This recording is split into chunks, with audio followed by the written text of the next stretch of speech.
네, 오늘은 성장하고 있습니까? 라는 제목으로 하나님 말씀 전하도록 하겠습니다. 요즘 많이 더우시죠? 오늘은 또 비도 엄청 와서 아마 교회 오시느라고 많이 힘드셨을 텐데요. 우리나라 여름은 굉장히 무덥고 습합니다. 근데 무덥고 습해서 그런지 그로 인해서 산천은 더 푸르른 것 같습니다. 녹음이 얼마나 우거지는지 정말 놀라울 정도입니다. 한겨울에는 그렇게도 앙상하더니 7월의 대지는 생명 가득한 초록빛입니다. 무더위와 장마 속에서도 자연은 성장하고 있습니다. 생명력 넘치는 자연을 보면서 그런 생각하게 됩니다. 나는 잘 성장하고 있는가? 생명이 있으면 성장하기 마련인데 혹시 성장이 멈추거나 퇴보하고 있지는 않은지 돌아보게 되는 것이지요. 영적인 면에서도 그렇습니다. 우리가 영적으로 계속 자라가야 하는데 성장하지 못하고 정체되어 있지 않은지 살펴보게 됩니다. 우리 예수님은 계속해서 성장해 가셨습니다. 오늘은 주님의 신앙 인격과 성품의 성장을 살펴보면서 우리가 성장해 나가야 할 방향을 모색하는 시간이 되었으면 좋겠습니다. 먼저 41절 말씀을 보겠습니다. 그의 부모가 해마다 유월절이 되면 예루살렘으로 가더니, 그의 부모 곧 예수님의 부모님 마리아와 요셉은 해마다 유월절이 되면 예루살렘에 올라갔습니다. 유월절은 유대인의 아주 큰 명절입니다. 여러분께서도 잘 아시는 바와 같이 유월절은 하나님께서 이스라엘을 종살이하던 애굽에서 구원하신 것을 기념하는 절기입니다. 하나님께서 애굽의 바로 왕에게 이스라엘을 내보내라 말씀하셨지만 바로는 순종하지 않았습니다. 9가지 재앙이 내려지는 동안 그는 완악하게 고집을 부렸습니다. 그래서 결국 하나님은 10번째 재앙, 장자가 죽는 재앙을 내리십니다. 왕의 장자로부터 모든 백성들의 장자와 가축의 첫 새끼까지 다 죽는 재앙입니다. 그때 문설주와 임방의 어린 양의 피가 발라진 이스라엘의 집은 죽음의 천사가 그 피를 보고 넘어갔다, 유월하였다. 그래서 장자가 죽지 않고 살았다 하는 것이죠. 그래서 유월절입니다. 이스라엘은 장자를 잃고 울부짖는 애굽 사람들로부터 거의 쫓겨나듯이 애굽을 떠났습니다. 하나님은 이스라엘 백성들에게 대대로 이 유월절을 지키라고 명령하셨습니다. 그리고 이스라엘의 남자들은 이 유월절이 되면 예물을 가지고 예루살렘 성전에 올라와서 하나님 앞에 보이라고 하셨습니다. 그래서 하나님의 말씀과 율법에 따라서 요셉과 마리아는 해마다 유월절을 지키기 위해서 예루살렘에 올라갔던 것이죠. 갈릴리 나사렛에서부터 예루살렘까지는 150km나 되었습니다. 잘 닦여지지 않는 거친 길을 몇 날 며칠 여행해야 하는 긴 순례길이 되었을 것입니다. 42절에서 45절을 보겠습니다. 예수께서 12살 되었을 때에 그들이 이 절기의 관례를 따라 올라갔다가 그 날들을 마치고 돌아갈 때에 아이 예수는 예루살렘에 머무셨더라. 그 부모는 이를 알지 못하고 동행 중에 있는 줄로 생각하고 하룻길을 간 후 친족과 아는 자 중에서 찾되 만나지 못하매 찾으면서 예루살렘으로 돌아갔더니, 예수님께서 12살 때의 일입니다. 요셉과 마리아는 예수님을 데리고 유월절 절기의 관례를 따라서 예루살렘에 올라갔습니다. 아마도 유월절을 지키기 위해 예루살렘 순례길에 나선 것은 예수님께는 이번이 처음이었을지도 모릅니다. 이스라엘 각처에서는 유월절을 지키기 위해 많은 사람들이 예루살렘에 올라와서 그곳은 인산인해를 이루었습니다. 갈릴리 나사렛에 비하면 예루살렘은 대도시였고 세련되고 화려한 곳, 볼거리가 가득한 곳이었습니다. 그 모든 것이 어린 예수님의 관심을 끌기에 충분하였습니다. 유월절은 7일 동안 지켜졌습니다. 첫날과 마지막 날은 큰 성회로 모여 하나님께 예물을 드리며 번제로 제사를 드렸습니다. 7일이 지나고 이제 유월절 기간이 다 끝났습니다. 다시 갈릴리의 나사렛으로 돌아가야 합니다. 그런데 예수님은 여전히 예루살렘에 머물러 계셨습니다. 그러나 마리아와 요셉은 그것을 알지 못하였고 나사렛으로 돌아가는 친척들과 이웃들 사이에 있을 것으로 생각하고 하룻길을 갔습니다. 지금이야 그런 일이 없지만 옛날에는 부모가 자식들을 일일이 챙겨가면서 곁에 두고 이동을 하는 일이 거의 없었습니다. 그저 친척, 친지, 이웃, 친구들과 함께 어울리면서 이동을 했죠. 동네 사람들에게는 내 아들, 네 아들이 따로 없었습니다. 한 무리의 아이들이 제잘거리며 깔깔대고 웃고 떠들고 몰려가면 그 중에 내 새끼도 있겠거니 하고 생각하던 시절입니다. 그래도 저녁 먹고 잠자리에 들 때쯤 되면 부모님은 자식을 찾고 자녀들도 잠은 부모님과 함께 자야 되는 줄 알고 집을 찾아갔습니다. 그런데 저녁이 되어서 예수를 찾는데 없는 겁니다. 친척들, 친지들, 동네 사람들, 예수의 친구들에게 물어보아도 예수를 보지 못했다는 거예요. 아, 큰일 났구나. 아이를 잃어버렸구나. 마리아와 요셉은 겁이 덜컥 났습니다. 그래서 그 길로 잠을 자는 둥 마는 둥 하고 걸어왔던 길을 되짚어 갑니다. 중간중간 살피면서 이곳에 있을까 저곳에 있을까 살피며 갑니다. 그러다 결국 예루살렘까지 다시 오게 되었습니다. 속이 타고 애가 타는 부모의 심정으로 다시 예루살렘에 이른 것입니다. 46절과 47절을 보겠습니다. 사흘 후에 성전에서 만난즉 그가 선생들 중에 앉으사 그들에게 듣기도 하시며 묻기도 하시니 듣는 자가 다 그 지혜와 대답을 놀랍게 여기더라. 하루길이라고 해봤자 20km, 30km 정도 되겠지만 곳곳을 살피며 예루살렘까지 돌아가는 길은 3일이나 걸렸습니다. 그 사이에 부모의 심장이 까맣게 타들어갔을 것을 생각하면 사흘 후에 예루살렘에서 예수님을 다시 찾았을 때에 마리아는 그저 맥이 다 풀리고 다리에 힘이 풀려 주저앉고 말았을 것입니다. 눈물이 앞을 가리고 호통을 쳐야 될지 안아주어야 할지 마음이 번민이 되었겠지요. 그런데 그런 사실도 모른 채 어린 예수님은 랍비들 사이에 앉아서 랍비들의 이야기를 아주 즐겁게 듣고 있습니다. 눈빛이 초롱초롱합니다. 12살 예수님은 여느 아이들처럼 궁금한 것들이 많았습니다. 삶에 대해서, 인생에 대해서, 우주와 만물에 대해서 마음 가득히 철학적인 물음들, 신앙적인 질문들이 있었던 것이지요. 그래서 랍비들에게 궁금한 것은 묻기도 합니다. 그리고 자신의 의견과 생각도 이야기하였습니다. 예수님의 말과 대답을 듣던 랍비들은 모두 그 지혜와 대답을 놀랍게 여겼습니다. 감탄하였습니다. 어린 예수님은 성장하고 계셨습니다. 지혜가 성장하고 있었고 몸과 마음이 자라가고 있었습니다. 이어서 48절에서 50절 보겠습니다. 그의 부모가 보고 놀라며 그의 어머니는 이르되 아이야 어찌하여 우리에게 이렇게 하였느냐 보라 내 아버지와 내가 근심하여 너를 찾았노라. 예수께서 이르시되 어찌하여 나를 찾으셨나이까 내가 내 아버지 집에 있어야 될 줄을 알지 못하셨나이까 하시니 그 부모가 그가 하신 말씀을 깨닫지 못하더라. 마리아와 요셉이 그렇게 랍비들과 대화를 나누고 있는 예수님을 보며 화도 나고 마음도 상해 있었습니다.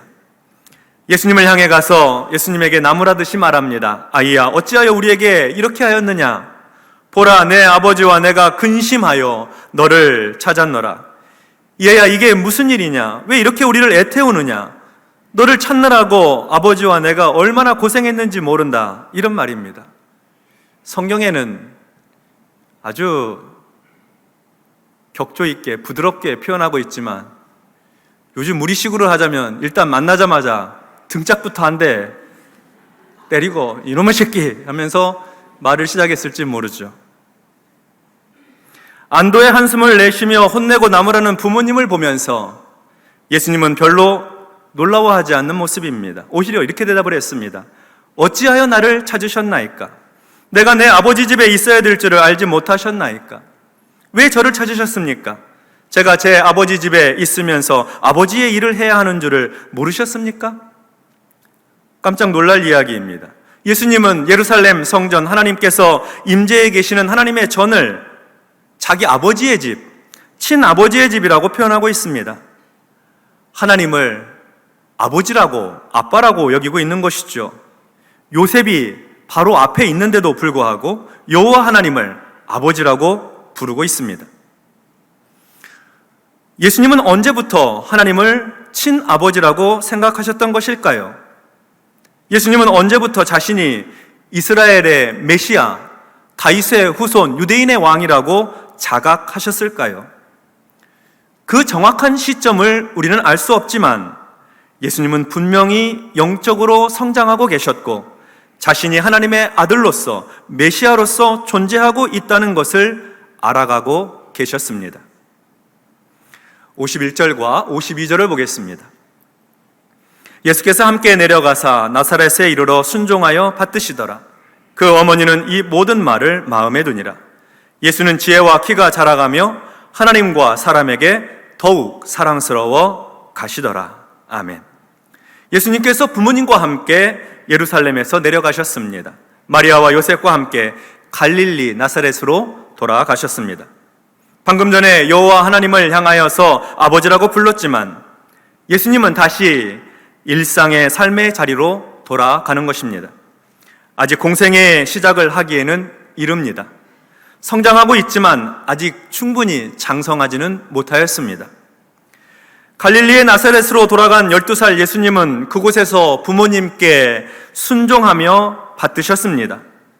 육신의 부모님에게 순종하여 받드시는 삶은 예수님의 인격과 정서적인 성장에 있어서 매우 중요한 요소입니다. 부모님을 공경하는 자녀, 부모님의 말씀을 따라 순종하는 자녀가 인격적으로 또 성품적으로 좋은 자녀, 잘 성장하는 자녀의 모습이기 때문입니다.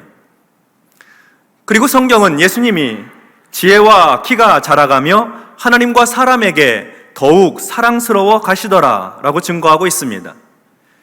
예수님은 지혜와 키가 자라갔습니다. 성장하여 갔습니다. 그리고 하나님과 사람에게 더욱 사랑스러워 가셨습니다. 성장은 몸의 성장과 함께 마음과 인격의 성장을 의미합니다.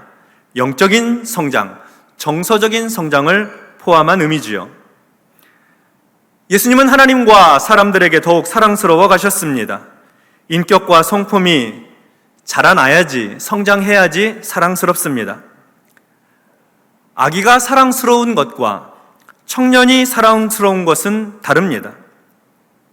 갓난아기가 사랑스러운 것은 그 아기로서 사랑스러운 것이고, 청년이 사랑스러운 것은 그의 젊음이 사랑스럽고 그의 패기와 용기, 도전하는 정신이 아름다운 것이죠. 청년이 만약 아기처럼 사랑스러우려고 한다면 그것은 유치한 일이 될 것입니다. 그리고 성장하지 못하면 부모에게는 큰 근심과 염려가 되지요. 조금 다른 각도에서 이 말씀을 보면 예수님께서 하나님과 사람에게 더욱 사랑스러워 가셨다는 말은 예수님께서 하나님을 더 사랑하게 되셨고 사람들을 더 사랑하게 되셨다 하는 말의 다른 측면입니다. 하나님을 더 사랑하게 되자 하나님께로부터 사랑받게 되셨고, 사람들을 더 깊이 이해하고 아끼고 사랑하고 존중하고 배려하게 되자 사람들로부터 존중받고 사랑받으셨다 하는 말씀이 됩니다. 하나님과 사람을 더욱 사랑해 가는 사람이 더 사랑스러워집니다. 그의 신앙 인격과 성품이 점점 더 성장해 가고 있기 때문입니다. 사랑하는 일에 있어서 성장해 가고 있기 때문에 그것이 사랑스러운 것이죠. 정리해 보면 유년기에 예수님은 성장하고 계셨습니다. 몸과 마음이 성장하고 계셨고 그 지혜가 성장하고 계셨습니다. 자신이 하나님 아버지의 독생자이시고 인류의 구원자이심을 자각하는 데 있어서도 성장하고 계셨습니다. 어머니와 아버지께 순종하시고 받들어 섬기시는 데 있어서 성장하고 계셨습니다. 지혜와 키가 자라가며 하나님과 사람들에게 더욱 사랑스러워 가셨습니다. 하나님을 더 사랑하게 되셨고 사람들을 더 깊이 이해하고 존중하고 아끼게 되셨습니다. 주님의 신앙 인격과 성품이 성장하고 자라가고 계셨다는 것이죠. 성도 여러분, 우리는 성장하고 있습니까? 나이가 들어 육체적으로는 더 이상 성장하지 않을 수도 있습니다. 그러나 우리의 신앙 인격과 성품은 날마다 성장해야 합니다. 영적으로 성장해야 합니다. 영적인 성장은 하나님을 더 사랑하게 되는 것입니다. 하나님 말씀에 순종하고 받들어 섬기게 되는 것이죠. 영적인 성장은 하나님과의 친밀함으로 나타납니다. 말씀과 기도로 하나님을 가까이 하는 것입니다. 우리는 영적인 성장과 함께 정서적인 성장도 이루어가야 합니다. 정서적인 성장은 이웃을 더 사랑하게 되는 것입니다. 내 이웃을 향해 점점 더 포용하고 용납하며 이웃을 아끼고 그의 허물과 실수를 용서해 주는 마음, 그 마음이 커가는 것이 정서적인 성장입니다. 제가 얼마 전에 한 강연을 듣게 되었는데요. 아주 짧은 내용이었습니다. 근데 그 내용이 저한테는 상당히 인상적이었습니다. 내용은 이런 것입니다. 사람들에게는 그 나이에 걸맞는 칭찬이 있다는 겁니다. 20대, 30대에 들으면 기분 좋을 칭찬, 저 사람 참 똑똑하다, 빈틈없이 참 일 잘한다, 틀림없는 사람이다, 이런 말이 20대, 30대에 들으면 좋을 칭찬이라고 합니다. 40대, 50대는 저 사람 참 인격적이다, 인격이 참 훌륭하다, 성품이 좋다 하는 말이 칭찬이라고 합니다. 60대, 70대는 저분은 참 덕이 있는 분이다, 참 덕스러운 분이다, 너그러우시다, 이런 말이 칭찬이라고 합니다. 80대 이상을 향한 칭찬은 저분은 어른이시다, 우리 공동체와 모임에 참 귀한 어른이시다, 저분은 우리와 함께 계시는 것만 해도 우리에게 큰 울림이 되고 메시지가 된다 하는 말이 칭찬이라고 합니다. 이 강연자의 생각입니다. 그런데 그분의 얘기를 듣다 보니까 그렇구나, 동의가 되더라고요. 20, 30대에는 일 잘하고 열심히 하고 책임감 있게 하는 것이 그의 삶에 있어서 중요하죠. 그 위에 40대, 50대는 인격적으로, 성품적으로 성장해 가 있는 거죠. 자기 내면이 성장한 것입니다. 60대, 70대는 이제 내면을 넘어서서 다른 사람에게 덕을 세우는 지경의 수준에 이르게 된 것이죠. 80대 이상이 되면 모든 사람이 우러러보며 닮고 싶고 함께하고 싶은 어른이 되는 것입니다. 그럴 수 있다, 그 말이 맞을 수 있겠다 하는 생각이 듭니다. 근데 이 강연자가 이런 얘기를 덧붙이더라고요. 그런데 만약에 60대 사람이 이런 이야기를 듣는다고 한번 생각해 보십시다. 저 언니 참 똑똑해, 아주 똑부러지는 사람, 정확해, 아주 칼 같은 사람이야, 이런 얘기를 듣는다고 해봅시다. 60대, 70대 이런 이야기 듣는다면 그 말은 칭찬일까요? 젊었을 때 30대 때 들었으면 칭찬이겠지만 60대에도 같은 말 듣고 있다면 그의 인격과 성품이 성장하지 않고 있다는 의미가 될 수도 있습니다. 나이가 들어갈수록 너그럽게 이해하고 다른 사람 용납해주고 품어주는 성숙함이 있어야겠지요. 그런 점에서 보면 우리는 인격과 성품이 성장하여 그 나이에 걸맞는 칭찬을 들을 수 있도록 성숙해 가야겠습니다. 예수님처럼 하나님과 사람에게 더욱 사랑스러워가는 신앙인격, 성품이 되어야겠습니다. 하나님과 사람을 점점 더 많이 사랑하고 용납하는 그런 성도가 되어야 하겠습니다. 하나님은 우리가 성장하기를 원하십니다. 하나님은 우리에게 성장하는 방법도 또 성장해야 될 목표도 가르쳐 주셨습니다. 에베소서 4장 15절의 말씀입니다. 같이 한번 읽겠습니다. 오직 사랑 안에서 참된 것을 하여 범사에 그에게까지 자랄지라. 그는 머리니 곧 그리스도라. 아멘. 어떻게 성장하느냐? 사랑 안에서 참된 것을 하여서 자라간다 하는 거예요. 어디까지 자라가야 하느냐? 그리스도에게까지, 예수 그리스도의 인격과 성품을 담는 데까지 성장해 나가야 된다는 것입니다. 사랑 안에서 참된 것을 하여 그리스도에게 이를 때까지 자라가라 하신 말씀입니다. 올여름 무더위와 장마로 힘든 시간이지만 우리는 이번 여름에도 성장해 가십시다. 영적으로 성장하기 위해서 공적인 예배에 한 번 더 나오시기 바랍니다. 주일 예배를 드리고 계시다면 수요 예배도 한번 나와 보십시오. 수요 예배까지 드리고 계신다면 금요 기도회에도 한 번 더 나오시기 바랍니다. 일주일에 한두 번 새벽 기도에 참여하는 것도 영적 성장에 유익할 것입니다. 그곳에 말씀과 기도가 있고 하나님을 만나는 친밀함이 있기 때문입니다. 정서적으로 더 성장하기 원하신다면 다른 사람들을 위한 봉사에 참여해 보시기 바랍니다. 교회 안에서 봉사할 곳을 찾아보십시오. 목사님들께 문의하시면 금방 섬길 수 있는 곳을 연결해 드릴 것입니다. 교회 밖에서도 봉사할 수 있다면 그 역시 참 좋은 일입니다.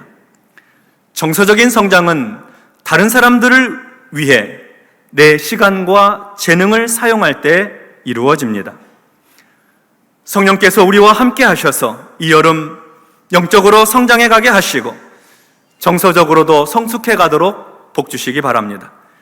예수님처럼 묻고 대답하는 지혜도 성장하고 순종하여 받드시는 일에도 성장하고 하나님과 사람에게 더욱 사랑스러워가는 신앙 인격도 성장해가는, 다시 말해 하나님을 더 사랑하게 되고 이웃을 더 사랑하게 되는 그런 복된 믿음의 여정, 이 무더운 날 초목이 무성한 것처럼 우리의 신앙 인격과 성품도 성장해가는 복된 여름 되시기를 주님의 이름으로 축원합니다. 기도하겠습니다. 하나님 아버지, 감사합니다. 우리는 주님을 따르는 주님의 제자들입니다. 그러므로 주님의 인격과 성품을 닮아 계속해서 성장하고 성숙해 가기를 원하오니 주 성령께서 우리를 도우시고 다스려 주시고 인도하여 주시옵소서. 우리는 제자리에 머물러 있는 사람, 퇴보하는 사람 되지 않게 하여 주시고 성숙을 향해 전진하는 사람, 열매 맺는 사람, 결실하는 사람들이 되게 하여 주시옵소서. 하루를 살면 하루를 산 만큼 예수님을 닮아 살아가는 성도의 삶이 될 수 있도록 인도하여 주시옵소서. 예수님 이름으로 기도하옵나이다. 아멘.